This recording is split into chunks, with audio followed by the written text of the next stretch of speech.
My wife thought she could get away with cheating on me with a low-life serial cheater while I was away. But with hidden cameras, a little sabotage, and a plan to expose every last detail, I made sure their romantic night turned into a nightmare, and left them both with nothing to show for it. Hey everyone. Never thought I'd be posting something like this, but here we are. Strap in, because this one's a wild ride. My name's Mike, and I was married to this woman named Emily for the last 6 years. Now, before you go thinking we were the perfect couple, let me tell you, we weren't. But we had a good thing going, or so I thought. Things started to get weird about a month ago. Emily's phone never left her side, she was glued to it.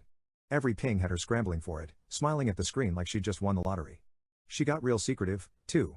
If I walked into the room, the phone got tucked away like it was national security she was guarding. Then came the late nights, she suddenly had a lot of work to do at the office. But in all the years I'd known her, the only late night she ever had was binge-watching Friends on Netflix. Of course, I played dumb. Part of me didn't want to believe it. We had a nice house, a decent life, why mess that up? But my gut wouldn't let it go. There was this gnawing feeling that something wasn't right. But I kept pushing it down, because honestly, I didn't want to face what I was starting to suspect. Who does, right? One night, though, everything changed. I was packing for a business trip, just a quick overnight thing a couple of hours away.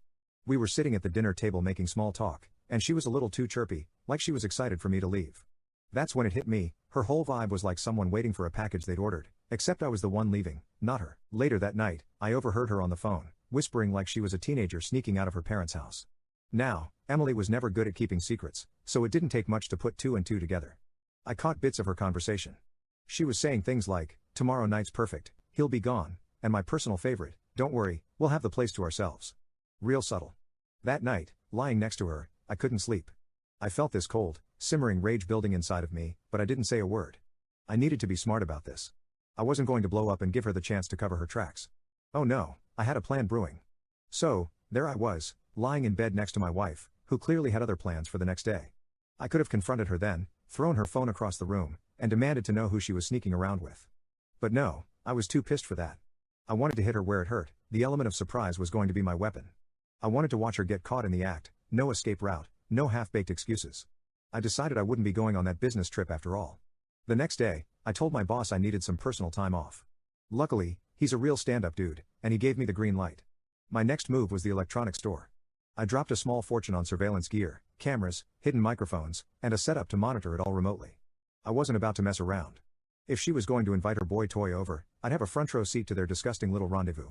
I installed everything while she was at work. I'd seen enough spy movies to know where to hide the cameras, in the living room, the kitchen, the bedroom, and even in the bathroom. Anywhere she might take her lover, I was going to see it.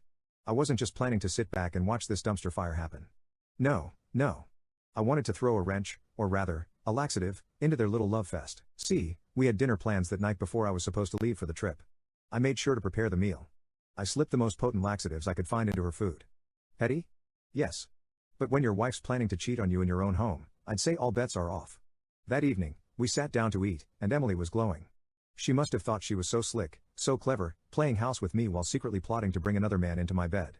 I watched her scarf down her meal, pretending I didn't have a care in the world, all while knowing her night was about to go very, very wrong. As soon as dinner was done, I gave her a kiss on the cheek, grabbed my suitcase, and said, "See you tomorrow night, babe."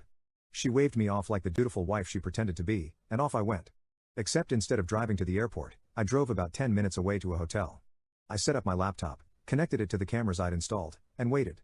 Watching your wife scramble to clean up the house for her lover is something you don't forget. She was prancing around, fixing her hair, putting on a new dress I hadn't even seen before. The audacity.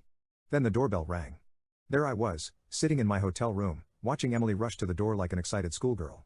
She fluffed her hair one last time, smoothed out her dress, and opened the door to let in her Prince Charming. Except, this guy looked more like the janitor from some sketchy motel. His name, as I later learned, was Brad. Because, of course, it was. Balding, with a beer gut, looking like he hadn't seen a gym in a decade. And this was the guy she was risking everything for? I nearly burst out laughing. Brad walked in, all smiles, carrying a bottle of cheap wine like they were about to have some grand romantic evening. They started talking, laughing awkwardly, like two teenagers on a first date. They sat on the couch, wine poured, and I could tell Emily was doing her best to play it cool, but that's when I noticed something was off. She shifted in her seat, just a little at first, then again, and again. I knew exactly what was coming. The laxative was starting to hit. She excused herself, trying to be all casual, and darted for the bathroom. Brad, clueless, just sat there sipping his wine. Meanwhile, I'm watching her through the hidden bathroom camera, and she is not doing well. She's sitting on the toilet, her face twisted in discomfort. From the looks of it, the worst case scenario had just kicked in. It was glorious. She tried to make it quick, but this wasn't the kind of situation you just walk away from. After what felt like forever, she came back out, her face slightly pale, and sat next to Brad like nothing had happened. But I could see it in her eyes, she was panicking. Brad tried to get romantic, moving closer, clearly hoping for some action. But just as his hand slid up her leg, boom. There she went again, bolting for the bathroom. I nearly choked on my beer from laughing so hard. By the time she came out the second time, I could tell the evening wasn't going as she'd planned. Brad was getting frustrated, and she was clearly mortified. They tried to salvage the night, but every time things started to get remotely intimate, Emily had to make yet another desperate run to the toilet. They tried watching a movie, but Emily couldn't even sit still for 5 minutes without excusing herself again. Brad eventually caught on that something was seriously wrong. He kept asking if she was okay, to which she kept lying through her teeth, "Oh, I'm fine. I must have eaten something bad at lunch." "Yeah, Emily, sure. Must have been the salad you didn't have." Eventually, the romantic vibe was completely dead. Brad was irritated, Emily was humiliated, and the whole evening was a total disaster. They started bickering, with Brad accusing her of being distant and Emily snapping back, clearly annoyed and trying to hold it together, literally and figuratively. She stormed off to the bathroom one final time, and that's when Brad had enough. He got up, grabbed his jacket, and walked out without saying another word. Watching her sit there alone, probably wondering how her magical night turned into the worst date of all time, gave me a sense of satisfaction I can't even describe. But the best part was yet to come. So, there I was, sitting in my hotel room, watching the aftermath of the world's most disastrous date unfold in real time. Emily was alone, probably replaying the whole evening in her head, wondering where it all went wrong.